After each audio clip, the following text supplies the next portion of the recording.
अस्सलाम वालेकुम नाज़रीन, कैसे हैं आप जनाब? उम्मीद करती हूँ खैरियत से होंगे और दुआ में याद रखते होंगे। आज मैं एक नए कलाम के साथ फिर से हाज़िर हुई हूँ और उम्मीद करती हूँ आप वो कलाम आपको बहुत पसंद आएगा। वो मेरा भी फ़ेवरेट कलाम है। चलिए आगाज़ करते हैं। अल्लाहुम्मा सल्लि अला मुहम्मदिन व आलि मुहम्मद। अली वर्गा ज़माने ते कोई पीर विखा मैनू। अली वर्गा ज़माने ते कोई पीर विखा मैनू।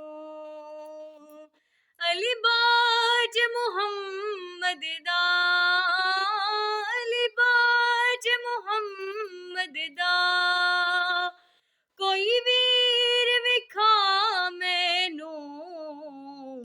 अली वर्गा ज़माने ते कोई पीर विखा मैनू। उच्ची ज़ात अली दिए, उच्ची ज़ात अली दिए,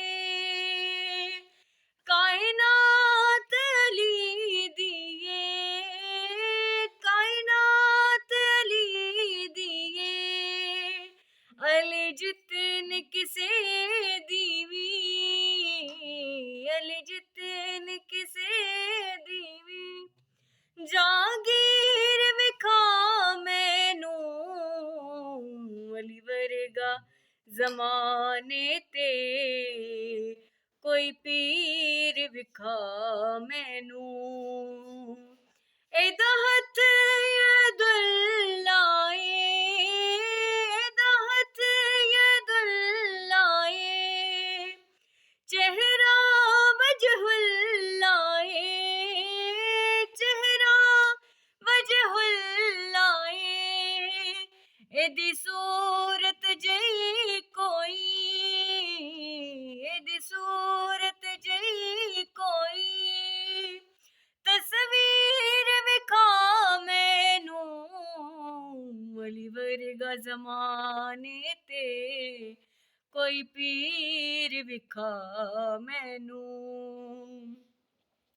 काबे विच आवड़ है, काबे विच आवड़ है, मस्जिद विच जावड़ है, मस्जिद विच जावड़ है।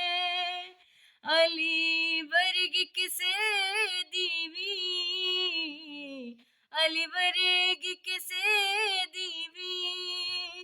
तो कीर विखा मैनू। अली वर्गा ज़माने ते कोई पीर विखा मैनू। अल्लाहुम्मा सल्लि अला मुहम्मदिन व आलि मुहम्मद। उम्मीद करती हूँ आपको पसंद आएगा ये कलाम और मेरे चैनल को सब्सक्राइब करना ना भूलिएगा और दुआ में याद रखिएगा। अल्लाह हाफ़िज़।